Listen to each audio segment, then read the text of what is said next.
তার এই সামান্য সময়সীমার মধ্যে এই সুন্দর বাড়ি, মনোরম বাড়ি আর কি তৈরি করেছেন।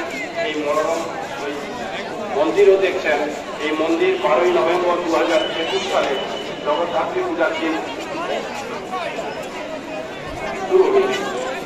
তো এই খুব বৃহৎ মন্দির, তার পরিকল্পনা এবং তার পূজার মনোভাবের বহিঃপ্রকাশ। এই বিশাল মন্দির বিভিন্ন রকম সাজসজ্জা অলঙ্কারে পরিপূর্ণ।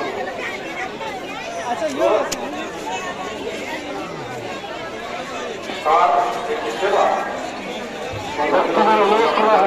আপনারা আপনাদের মনোজ্ঞান সামগ্রী আপনারা নিজেদের কাছে সাবধানে রাখবেন।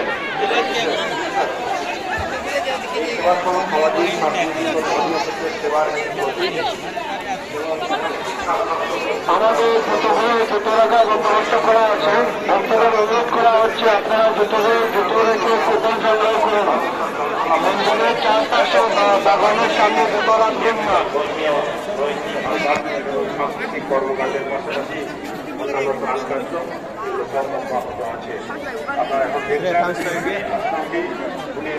ফলে সজ্জিত বিশাল মন্দিরে পরিণত হয়েছে এবং এই মন্দির এবং এই আশ্রম এখান থেকে আরো এই প্রবাহ বছরের পর বছর শতাধিক বছর চলতে থাকবে।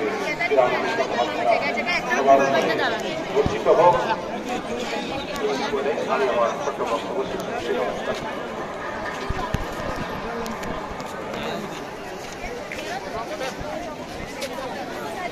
ঠিকই কথা, দীর্ঘ 32 বছরের সেবাযোগ্য এখানে যার, তাকে 10 মিনিট সময় দিলে কি সত্যি করে ন্যায় করা হবে? কিন্তু করা কি যায়, সময় সীমা আছে, মুদ্রা আছে। মহারাজের শ্রীচরণ প্রণাম করবো মহারাজে। এবার আমরা আগে চলছি। আমাদের আগের বক্তা আছেন পূজনীয় স্বামী পরিশুদ্ধানন্দজি মহারাজ, সচিব রামকৃষ্ণ মিশন টাঙ্কি। পূজনীয় স্বামী পরিশুদ্ধানন্দজি মহারাজ দমদম মহারাজ রূপে আমরা ওনাকে জানি, আপনারা জানেন।